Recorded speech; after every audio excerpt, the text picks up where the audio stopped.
Kim Duke, and I am married to an addict. This is, I guess, our second video podcast, vodcast. I don't know what they call them. And we're going to kind of go back in time. And so you guys may get to know us on levels that you didn't think you were going to get to know us. Some risk factors for developing an addiction, past trauma, emotional, physical abuse, obviously genetics.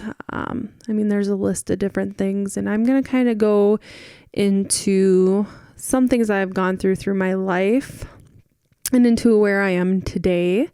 So here we go. I guess one big first event that I can recall was in third grade.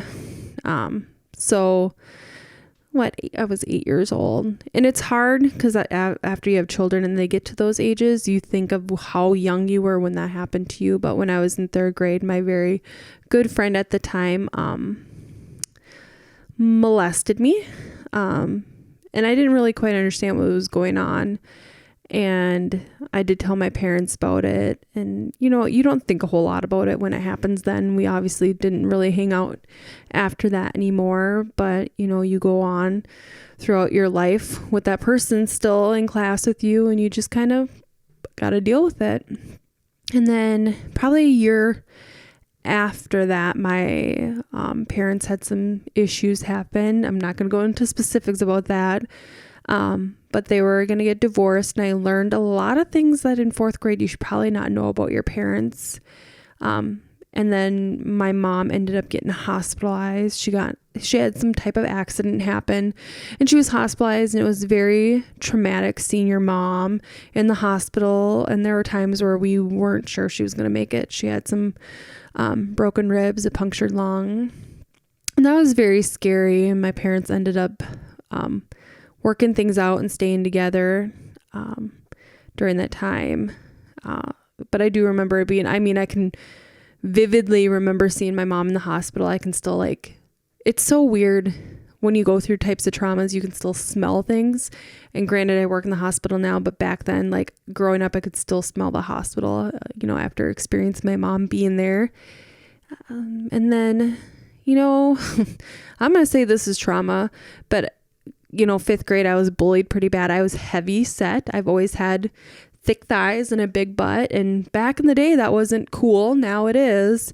And I had boys that made fun of me, and, that stuck with me for a while. And then during that summer, I got obsessed with, I stopped really eating. And I believe, I had some type of eating disorder where I wouldn't eat as much. And I lost some weight over the summer. And then we come into, sixth grade. I don't really remember a whole lot. But then when I went into my adolescence, I was raped. And I didn't really talk about it after it happened. I wasn't very open about it. My mom kind of noticed that I was different. I was taking multiple showers a day, 3 showers a day. And my mom and me were always very, very, very close. And she kind of just straight up asked me if that had happened. And I, was honest with her. And I think especially, being younger in third grade, having that situation happen, and now another situation happen, I had developed, my self-esteem was gone. I had none at all. And I had a lot of emotional issues, and a lot of butting heads with my dad. And my dad I will say he's a great man. And our relationship has grown a lot since I was an adolescent, but our relationship was very, very poor growing up. A lot of negative comments about my weight. And I do remember I was going through some stuff, and I heard him tell my mom, I'm done with her. She's your child. I can't do this anymore, kind of a thing, because I was difficult, but I also experienced a lot of things that kids shouldn't experience. And I didn't feel that support from him. And it was hard feeling like you're father figure didn't really want to take care, he didn't want to be a part of your life. He was very focused on how I was doing in school and what I wanted to be when I get older. Emotional wise, he was not connected emotionally to me, which was really hard. And that's when I developed a very close relationship with my mom.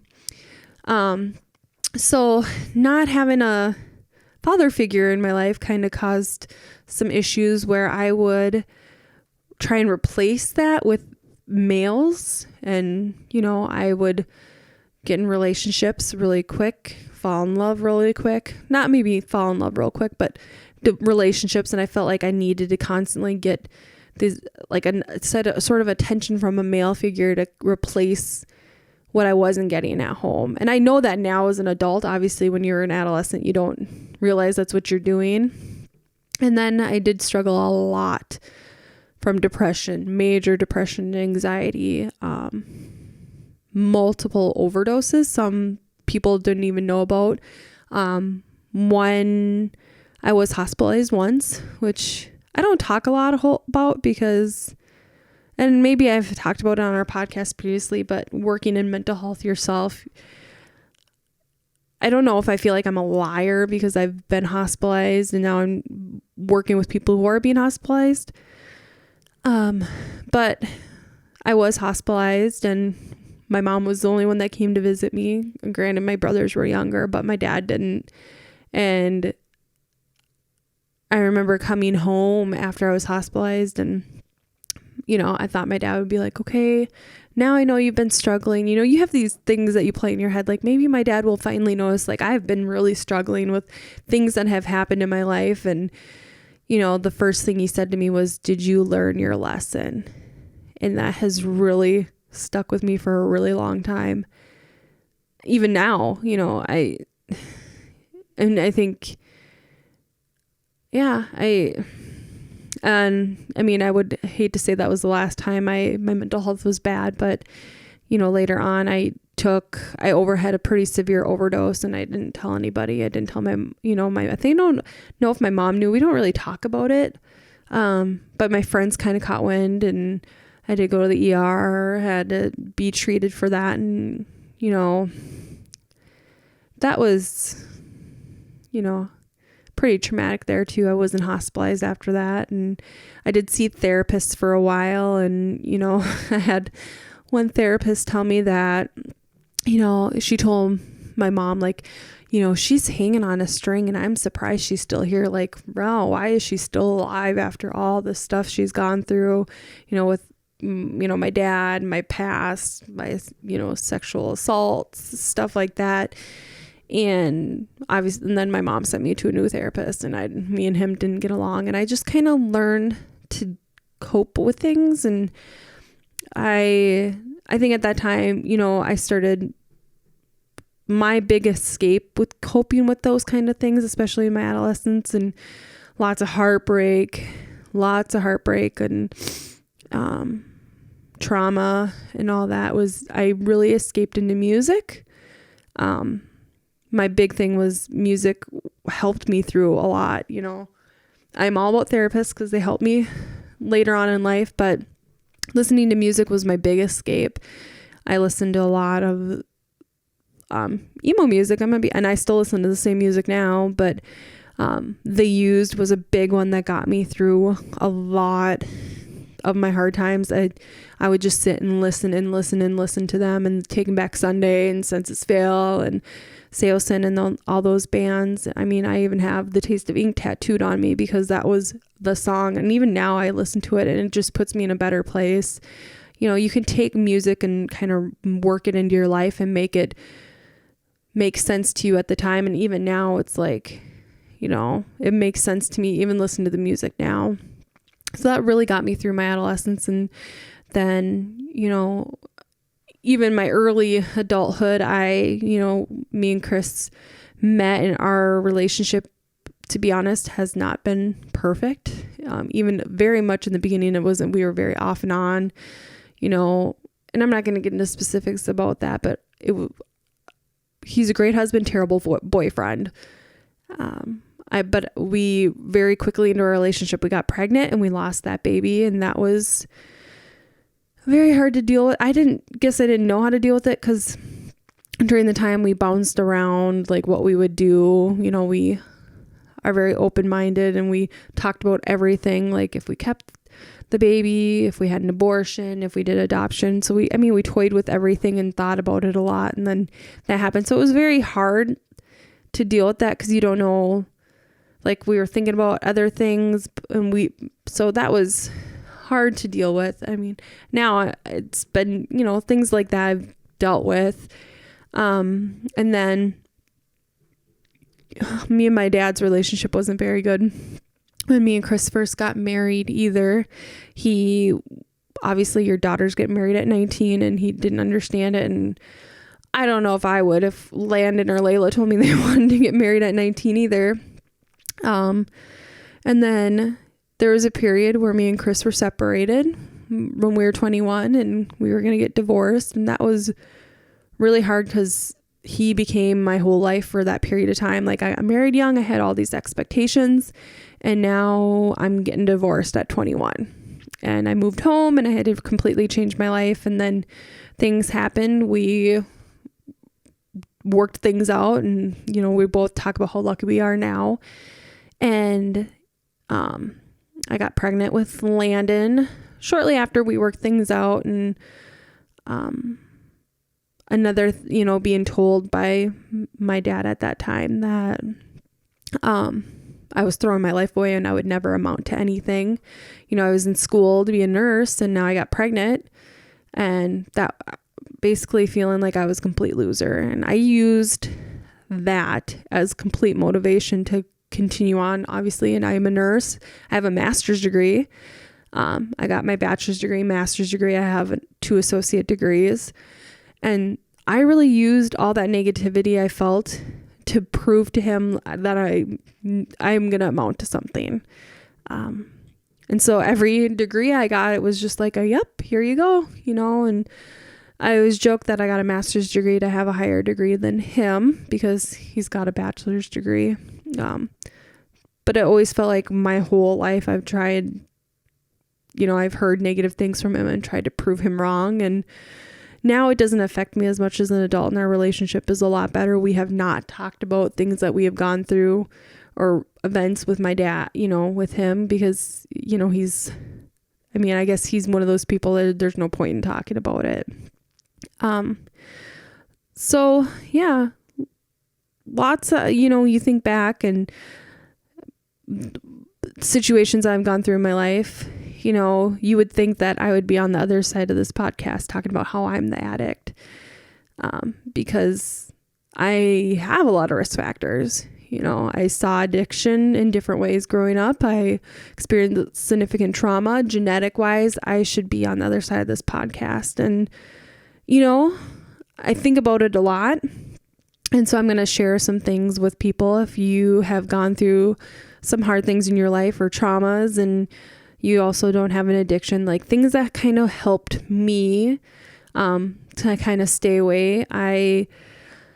When I noticed that my drinking would get worse, there was a period where, the things that had happened in my childhood I hadn't really dealt with, feelings towards my dad, anger towards my dad.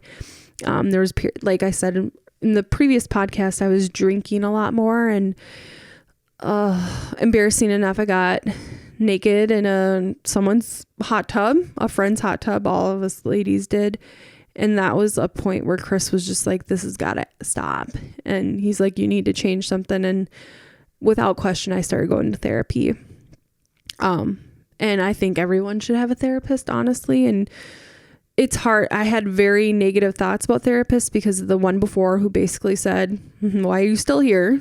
And then I had a therapist after that who looked like Robin Williams. And, they do the question, like, why you come to therapy? And I talked about, I have issues with my dad and all of these things that have happened. And he goes, well, it sounds like you have an issue with men or have had a lot of issues with men. Do you feel comfortable talking to me? And like, I feel like if you probably wouldn't have pointed that out, it wouldn't have been an issue, but he did. And so I was like, yeah, maybe this is it.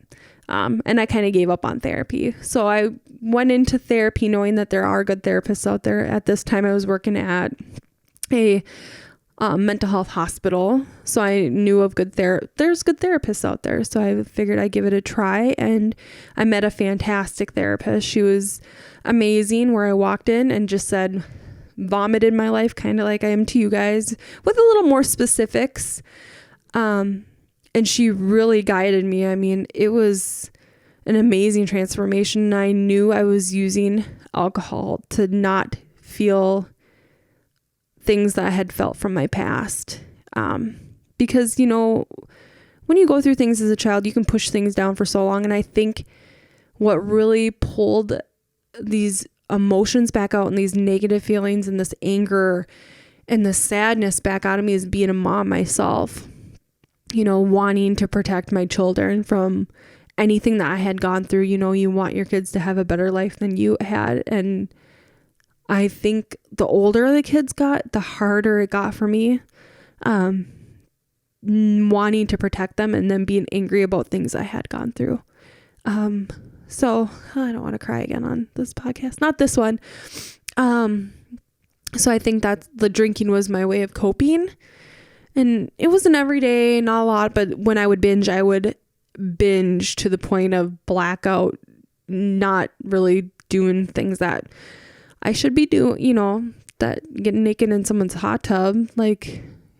So one skill that I used was talking to a therapist, and it was very helpful. And,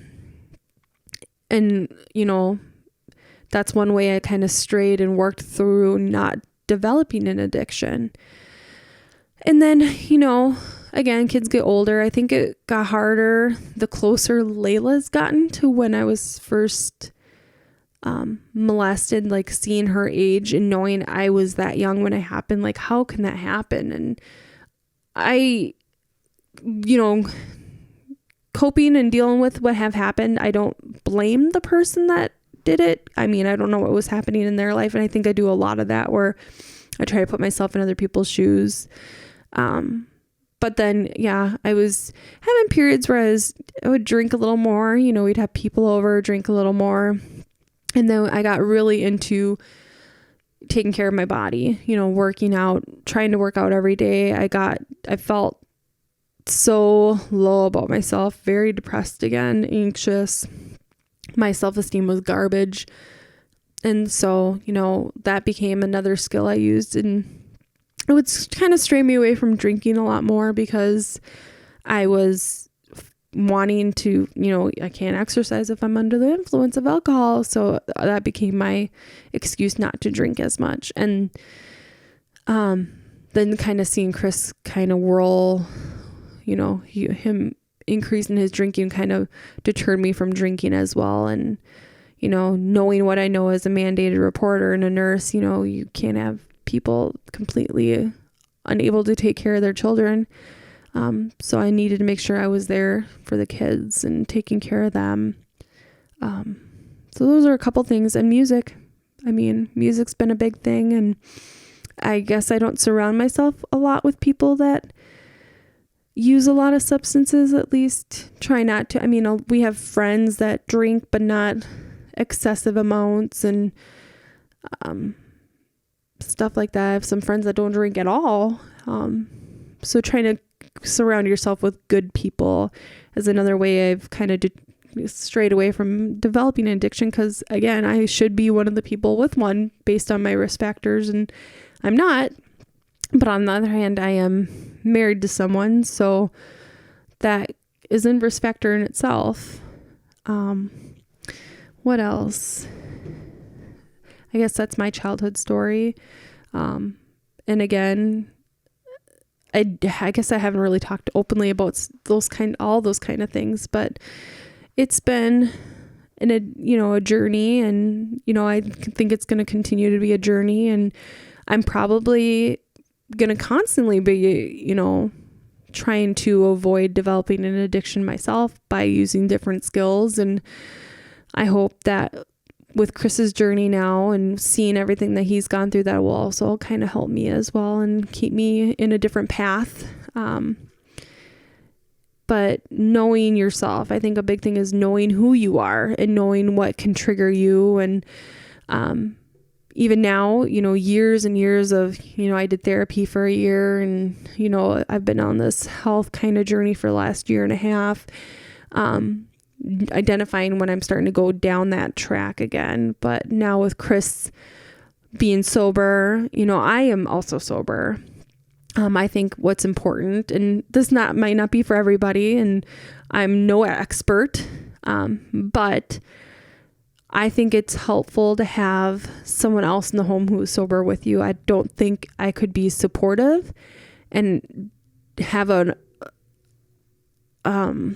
good household with him if I was still drinking as well.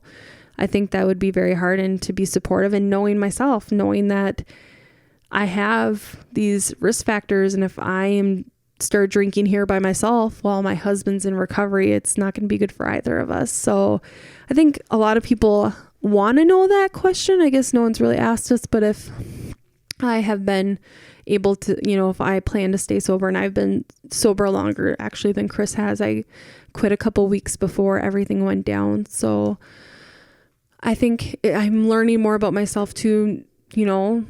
I don't necessarily get the cravings like Chris does, but also what's interesting is we live right now in a time where we can't go anywhere. We're stuck at home, not stuck at home. We're safe at home, but we're here at home, and, bars aren't open. Our friends aren't getting together. So it's been pretty easy for us, neither of us, to drink. And when he was, at the hospital and in treatment, I was taking care of the kids full time and didn't really have any desire. And I guess I don't have cravings like someone who with an addiction has. So I've been able to really kind of work through any of those types of things, kind of on my own. We did get a question. I know I'm going to be early on time, but we did get a question from someone asking what the first few days post-treatment at home was like with Chris. So Chris went into treatment on February 21st. So before all this COVID-19 stuff got really big. And so when he was in treatment, it kind of every week something new was coming, and it started getting worse and worse and worse. So I was very, very anxious the first few days he was at home. Not because I was worried he would relapse or anything like that. I was more concerned about his own mental health and his anxiety and panic attacks, because I had been out and about. I had been shopping. I've been to stores. I've done all those things. So I knew what stores looked like. I knew the panic in people's faces. I knew things had changed. I mean, you go into a store now, we have to stay 6 feet apart. And we're really not supposed to be going to stores unless for essentials. But people aren't people still have Minnesota nice, but it's not the same. Like, it feels very different being in stores. And I think I was most anxious about that, what it would be like for him to return, go to a store for the first time. And because being in treatment, he was kind of sheltered from all this while I was out in the real world, experience it. And I didn't talk to him a whole lot about it. He knew about it from the news and all that as well, but I didn't want to stress him out even more, after treatment. So I remember picking him up and being like, all right, I'm glad you're out. I'm going to be real with you. Like, things are scary out here. This toilet paper thing's a real thing. I've gone to the store. There's no toilet paper. But him being at home was amazing. Like, you could tell the anxiety and stress was off of all of us, even the kids. Like, the kids felt good. It was weird because Chris had been gone for so long that me and Layla was sleeping in bed with me, and so she had to get used to sleeping back in her own bed. And getting into a different routine when he was in treatment. It was like they go to bed at a certain time, they take their medication at a certain time, they get up at a certain time, they have things throughout the day. So trying to figure out what our new normal is going to look like. And I'm going to be honest with you, weeks out of him being on, we don't even have a schedule down or what our new normal is because of everything that's going on. But the first few days post-treatment was amazing, just having him here and not having to talk on the phone once a day, or and having him be here to be with the kids. The kids, they missed him. I'm not the fun parent. I am the parent who's like, you get your homework done, you clean, you do this and that. And Dad, Chris is the fun parent, and he is the guy that's there to bring light to the room. And I think the kids really needed that. And I tried to be that, but I'm just not that kind of mom. So it was amazing. Was I worried? And it's crazy. I think about if I was worried about relapse or anything, and I haven't been stressed about it, because Chris, I can see him as a different person now. He's very determined and focused and happy. And so I'm not worried about that. So those first few days I wasn't worried about that. I was just wanted him to feel comfortable again, being at home and being able to talk about his, if he's having cravings, just be open about it. Encouraged whatever I could do, if he needed to do online meetings, anything like that. But yeah, getting kind of into a routine was different, trying to figure that out. And also having another adult back in my space. I'm a very clean person, and having that other person here all the time, it was again trying to figure out how to be a family unit again. Because we got used to mom being at home, or the kids would be at grandma and grandpa's, and now we're all home again. Kids aren't in school, and I guess waiting for Dad to go back to work, or Chris to go, sorry, I call him Dad, but Chris to go back to work, was different. But, and I guess you get used to not having to travel and visit that person. I could visit with Chris all the time, and I probably annoyed him, but I wanted to be in his space all the time, because we really missed that and missed having him around. And the kids were so excited for him to be home. Like it was amazing just having him here. And still to this day, like thinking about, we're weeks out of him getting out of treatment, and him being here is just such a, stress reliever, and being able to be a family unit again, but yeah, I guess that's the way to answer that question. The first few days were amazing. He was home. We could smell him. We could touch him. We could be around him. It was great. But yeah, I guess that's all I have to say on my part. And again, Chris's journey will be different than mine, and it'll be interesting to see things that he's gone through to kind of lead him in the journey of addiction, and how I kind of could have been going that route and I didn't. And I think we're all very different people, and we cope and deal with things very differently. And I hope somebody gets that out of this podcast. Maybe someone will hear something and see themselves in one of us, or both of us, or parts of us. But just know that you're not alone. Chris and I have both gone through things, and different things, and that's why we are who we are now. And I hope this journey that we've gone through and we talk about in the next, throughout this series, is helpful to somebody out there. But that is all I have.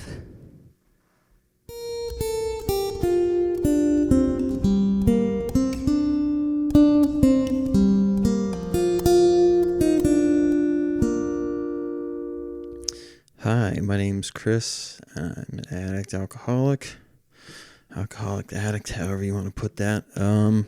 Today I want to talk about an event that while I was in treatment, I think it was something that I had known was not necessarily normal when it had happened when I was growing up, but it also didn't feel like that big of an event that it turned out to be, that I learned when I was in treatment. And so last episode I talked about how my brothers had found this or had made this fort and put a bunch of nudie mags in it.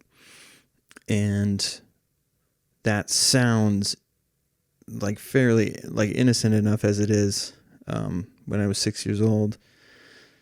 But something happened shortly after that turned it into something more. And through talking with a couple therapists, or psychiatrists or psychologists, however you want to say it,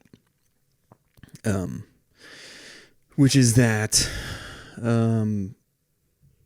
another kid at the time had brought myself and his cousin, who was female, to the fort to look at the magazines, and his cousin was a year older than him, who was a girl, and I stood off in the corner as him and his cousin kind of used the magazines as like a playbook and tried having sex. Like, from what I can remember, she was laying down and he was on top of her and thrusting and looking over at the magazine on the floor, kind of making sure that he was doing it right, I guess. And as weird as it sounds, the other thing that I remember is urinating like a ton while this was going on. And I didn't leave. I stayed there and watched. And when when my folks eventually found out about the magazines, they didn't know about that thing until treatment. And I don't even know if my mom knows. I know that my dad knows, but that's the extent of it, I think. And so when they made me go to the bishop and do like the whole repent thing, or admission of sin or whatever, I logged in my mind that, I have to hide things that make me feel differently, or I don't know if feel good was like what was happening, because there was so much shame. The shame was equal to the amount of like feeling good, I think, at that age. Which was mostly just that I think I knew that I was getting away with an adult thing at a young age, I think, was all I comprehended about it. That was kind of how I lived my life for a very long time. Growing up, part of these anxiety attacks and panic attacks that I would have were a result of doing something that I know I shouldn't have. And they could be dumb things. Like, I would pretend to smoke cigars in the woods when I was like 9. And that was just brown paper bags that I would roll up and pretend that they were cigars. But anything, playing with friends that I wasn't supposed to play with, whatever it was, eating, snacks that I shouldn't be, it didn't really matter what it was. Because of what happened before, thought that if it was something I enjoyed and something, let me try that again. If there was something that I enjoyed and wasn't sure what other people would think about it, then I wouldn't tell anyone, and it would like weigh on me, because I was like, should I be ashamed of whatever it is that I'm enjoying? And the whole like sexuality thing being introduced so young, it was this back and forth of wanting, I don't know if womanizing is the right term, because I don't know the actual definition or meaning of womanizing, but it just wanting girls at a very young age and wanting them in a like feverish fashion, I think. And when I would get girlfriends, I would almost always cheat on them, which is absolutely horrible. And it turned into a pattern of course you're going to fuck it up. Of course you're going to feel ashamed about this thing. And man, there was a lot of like, I would make out with a girl and feel depressed. I would, do other physical things and immediately feel depressed. Before I actually had sex, I would do things to climax with a girl, and then sometimes I would like shake and have an anxiety attack immediately afterwards. And even though it made me feel so horrible, I would sleep it off, and the next day be right back to feeling like I wanted some type of either emotional connection or physical connection. And that I now know is an addictive trait, and that just kept carrying on. So it's only within the last, 5 years that I've grown to not be ashamed of myself in certain ways. But it still was obviously bad enough to where I had to drink a bunch and use in weird ways, I would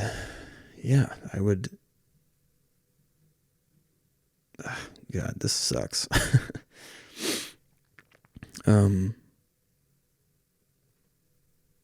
would then, on top of like all of those things, right?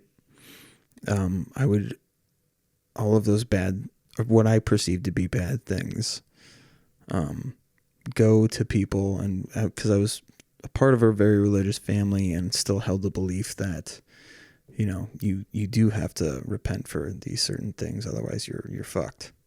So not only was I ashamed on the physical plane, but I was terrified of what would happen to me if I didn't get better in the afterlife.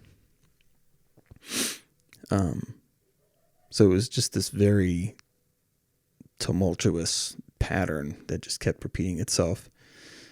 And I would start to use, like, you don't realize your addictive behavior until you're so truly sober and looking back on things. So like, I remember sniffing markers, sniffing glue, taking more pills than I need to, like all of these things that I just chalked up to like random things that you do when you're young. I don't know. And I don't know if I wasn't meeting, like, I'm trying not to like skip ahead, but like something that I'm gonna talk about a lot in this series is, excuse me. Something that I'm going to talk about a lot in this series is the midbrain and dopamine, and how substance use messes up your dopamine levels and kind of your survival instincts. So when I was young, when that first thing happened, because there's also your mind can get excited at the hunt aspect of things. So when I was in treatment, there were people that said that they were addicted to the lifestyle of selling drugs just as much, if not more than using. So for me, like porn was this thing that not only did I feel like I had to have it, had all of this shame attached to it and darkness and yuck bullshit. But the hunting for it became like just as addictive as the thing. And there would be situations where I'm looking for it through trash, literal trash, sifting through it for hours, to try and find some, like before internet like was really available, or just porn was as accessible on the internet, I guess you could say. It was crazy, man. So that initial thing, the dopamine level got fucked up, right? And so what happens is your dopamine goes up high, and your midbrain, which is a part of your brain, logs that information and says, okay, this is a good thing, and we need to remember how to find it. And so in addiction, your midbrain is searching for that dopamine level and will make you think thoughts or it will make you try to problem solve to get that thing, which will raise your dopamine level. It doesn't care what happens afterwards because it's a subconscious thing. Again, it's a part of your survival skills. It's a part of your survival instincts, that section of the brain. So I would do all of these things to try and find porn initially, to try and get into relationships, to try and have a girlfriend, all of these things. And then once substances were introduced, the same thing. And it would almost get me in trouble a lot. So I'd be right on the verge of trouble. So then there was that my heart rate would go way up at almost getting caught, and I think my brain was logging that event too on top of that. So it furthered that whole hunt, the thrill of that hunt, and then the thrill of almost getting caught, and then the thrill of getting away with it. I would sneak out of the house. I got pretty good at sneaking out of the house. I biked 3 miles to a girl's house one time at 2 a.m. Or I biked 5 miles at 2 a.m. to go and have sex with somebody, and then biked back to my house. That's just how fucked up things were. And again, I didn't realize that those were fucked up things until later. So when it came to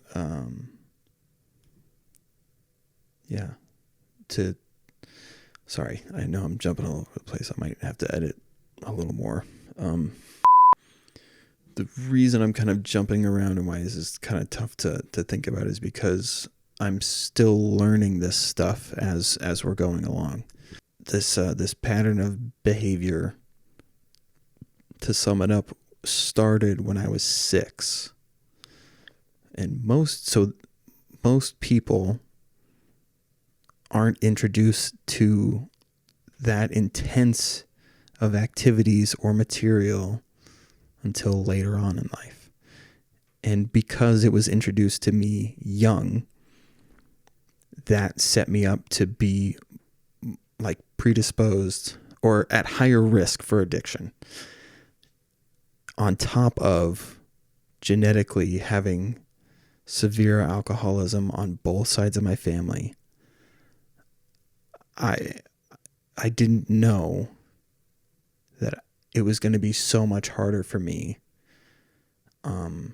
later on in life, and that things would be stored in the way that they would, because there would be times when I would drink before it got to be a real problem, where very similar things would happen. I would be just sobbing out of nowhere and feeling awful about myself, and then drinking more and almost telling myself that I was a piece of shit. Of course you should drink more. I don't know. It's weird to think about now, because now I know that your subconscious doesn't care about how you feel. It thinks that those substances are somehow helping you survive because it activates that mechanism to introduce dopamine into your system, which is crazy. It's fucking insane that you can be present, but there's something inside of you that has zero. The way that I've described it to somebody, a friend of mine, is like a Venus flytrap has no conscious mechanism. It doesn't see a fly buzzing around. It doesn't smell. It doesn't know what it's doing. All it knows is that if something touches these certain sensors on the plant, it's just going to close up around it. And it just thinks that something hit it, it's time to close up, and then we'll ingest it. That's basically what happens to your midbrain. Your midbrain says, I don't care what the thing is, but we need something, and we need it to touch us, or we're going to die. So anytime, that sense is activated, it stores that memory and thinks that you have to have it or you're going to die. If it gets too bad, I should say. So yeah, it's crazy to think that there's a part of you that has, that basically tricks you into becoming an addict, has the potential to trick you into becoming an addict. Because it'd be funny to day drink right now. It'd be funny to, wouldn't it be awesome to go drink at a movie theater, to go drink at a family function, to go all of these, just all of these things. Wouldn't it be awesome if all of those things that I'm saying were ways that my midbrain was actually it figured out that if we can trick Chris into thinking that it'll be a good time, then he'll do it. And that's what it would do, what I would do. It would trick me into thinking that I needed this thing to deal with things, to deal with pain, to have fun, it was the cure-all, and it would do it. Yeah. And the crazier part is that you think that you're thinking it. Technically you are, but it's subconscious. It's deeper than you.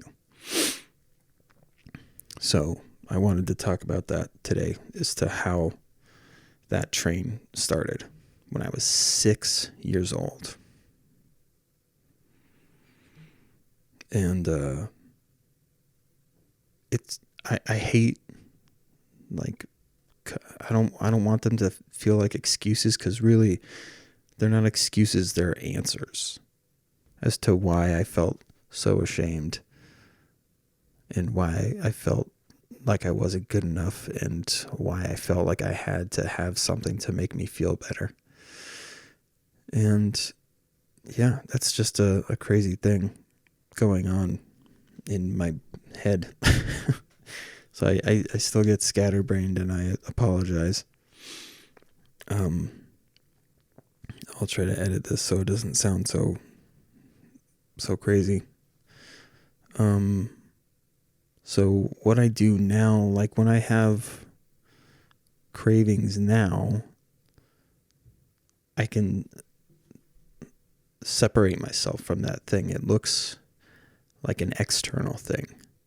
It's almost like I'm allergic to cats, like very allergic to cats and bunnies and things like that.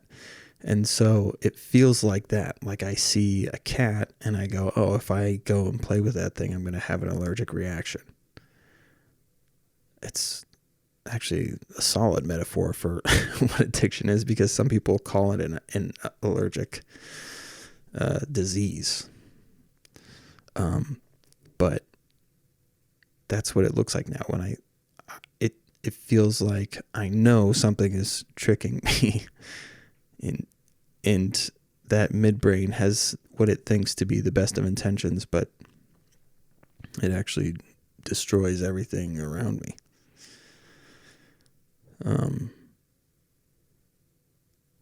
I hope that I can continue to look at it that way.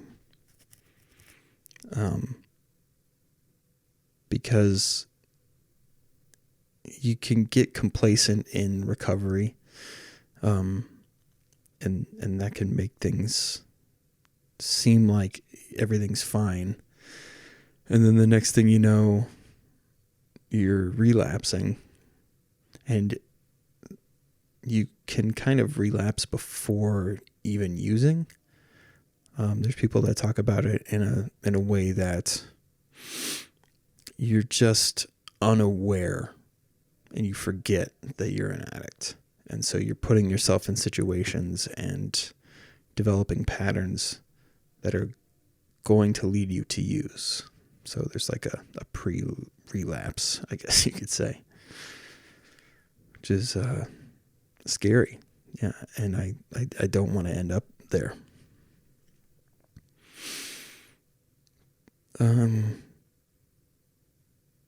I'm gonna answer, we had a question today, which was, what were the first few days like post treatment? And it was insane. When I was at treatment, I'll talk about that real quick. The morning that, okay, let me backtrack.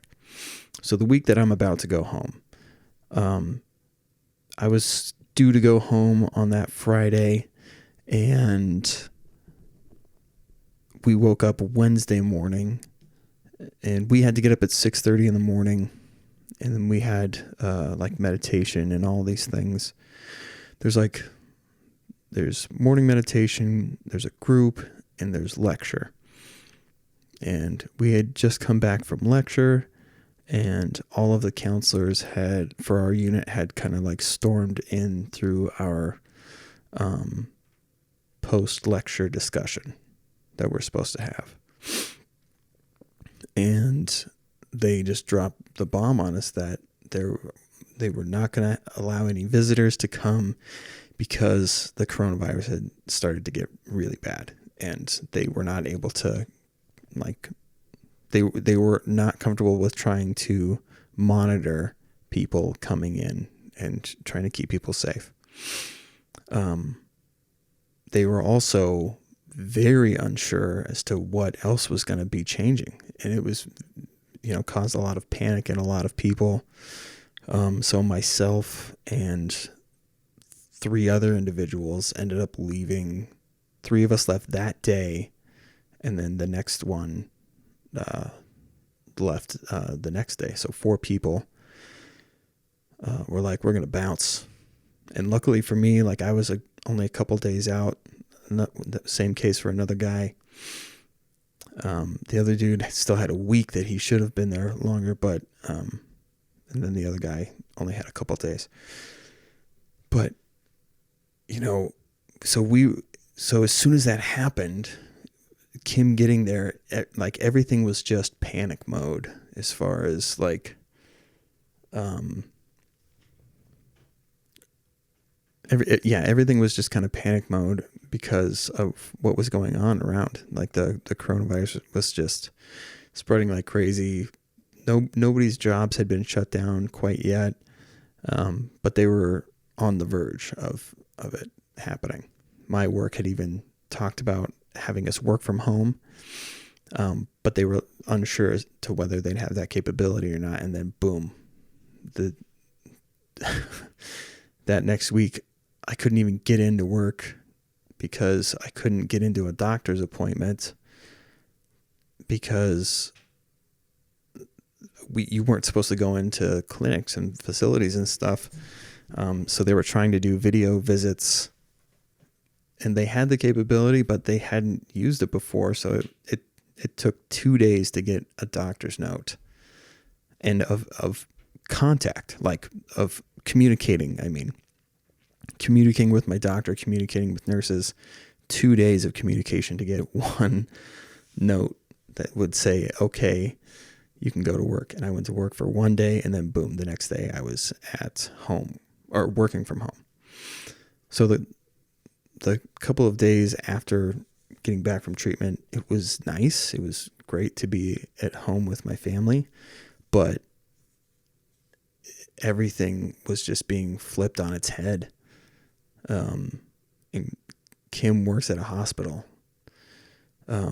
which is the front line. It's so scary. Not knowing what's going to happen. And I joke, well, myself and a couple other guys joke that like, it's a good time to be in recovery because so many of the places that you would usually go to drink, you can't go to right now. And yeah, it's crazy. It's ironic to all of these things, but that was the first few days home for sure. It was nice, but absolutely insane because the world was completely changing. All right. And now I've got this week's letter. If this is your first time listening, I explained in the last episode that I'll be reading a letter from a family member or friend. And I learned this when I was in treatment. This individual had a difficult time remembering kind of things that had happened while he was in active addiction. And so he had emailed his family and said, I'd like each one of you to write me back with how my addiction affected you negatively in one way. And I thought that was an insanely brave thing to do, and I chose to adapt it in my own life. And I'm going to be reading that once an episode for you guys. And for me, I guess.